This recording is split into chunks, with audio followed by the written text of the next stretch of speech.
आगे बढ़िए, गर्भ में बच्चा आ गया।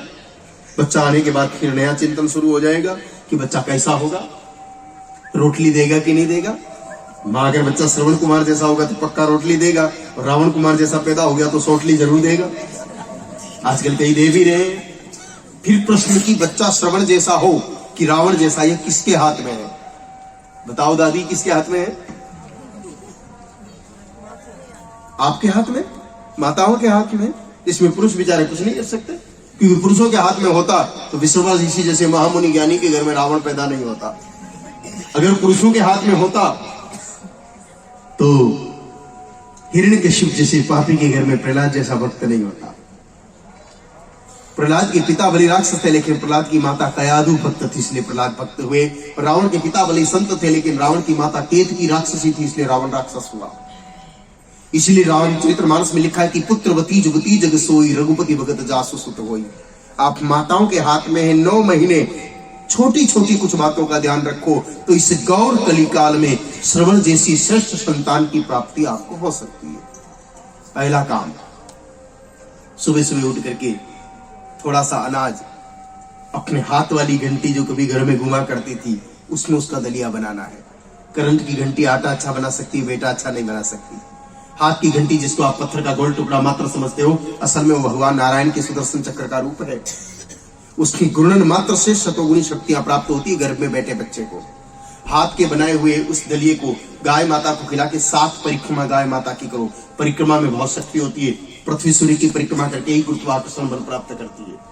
लोग मंदिर में जाते तो भगवान की परिक्रमा करते हैं, गिरिराज जी की, गोवर्धन जी की परिक्रमा करते हैं। क्यों? क्योंकि जिसकी परिक्रमा करते हैं उसकी पॉजिटिव एनर्जी हमको प्राप्त होती है। और हमारे धर्म ग्रंथों में लिखा है सर्वे देवा गवामंगे, यानी कि 33 कोटि देवताओं की दिव्य सतोगुणी शक्तियां गौ के तन में रहती है। जब किसी स्त्री के गर्भ में बच्चा हो और वो 7 परिक्रमा गौ माता की करे तो देवताओं की दिव्य सतोगुणी शक्तियां गर्भ में बैठे बच्चे को प्राप्त होती है। उसी के प्रभाव से बच्चा सतोगुणी होकर माता पिता की सेवा करता है।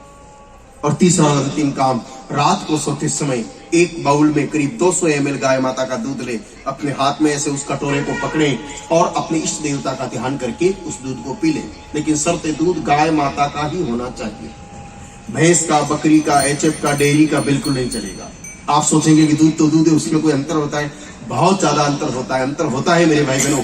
इसीलिए तो हमारे महापुरुष कहा करते थे कि 9 महीना नारी जैसा पिए दूध, 9 महीने के बाद नारी को वैसा ही जन्मे पूत। और गुजरात में तो एक गाली भी चलती है, बड़ी खूबसूरत गाली है। गुजराती लोग गाली भी बड़ी अच्छी देते हैं। हमने 1-2 बार सुना है, हमको परफेक्ट गुजराती तो नहीं आती, लेकिन करीब करीब हम उसको रिपीट कर लेंगे।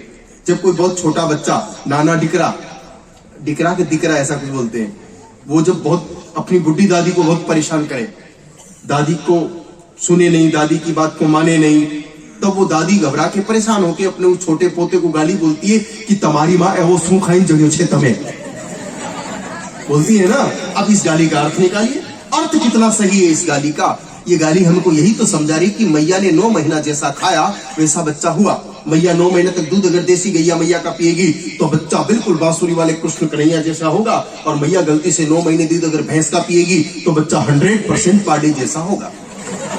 और याद रखिए, पाडा कभी किसी की नहीं सुनता है। आप ट्राई करके देख लीजिए, सड़क पर कभी गाय, माता, बैल, भैंस और पाडा, ये चारों जीव जा रहे हो, आप कोई भी व्हीकल गाड़ी लेके निकलो, हॉर्न बजा के देखना, हॉर्न की आवाज सुनते कि गाय, माता और बैल तो एक तरफ खड़े हो जाएंगे, बाकी वो भैंस और पाड़ा बीच का बीच चलेगा, सुनेगा नहीं। तो ऐसी भैंस का दूध मैया 9 महीना पिएगी तो उसका छोकरा छोकरी विस्की सुनेगा नहीं। आजकल इसीलिए 90% बच्चे नहीं सुनते हैं। और विज्ञान भी कहता है कि गाय माता का दूध होना चाहिए। भाई शरीर में जब गर्भ में जब बच्चा हो तो मेडिकल साइंस का कहना है कि ब्लड में हीमोग्लोबिन का लेवल 12 से 14 ग्राम के बीच होना जरूरी है। अगर हीमोग्लोबिन लेवल कम है तो गर्भ गिरने का खतरा है।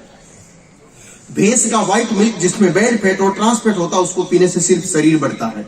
और गाय माता का येलो मिल्क जिसमें कैरोटीन नाम का पदार्थ होता है उसको पीने से खून में हीमोग्लोबिन की मात्रा मेंटेन रहती है।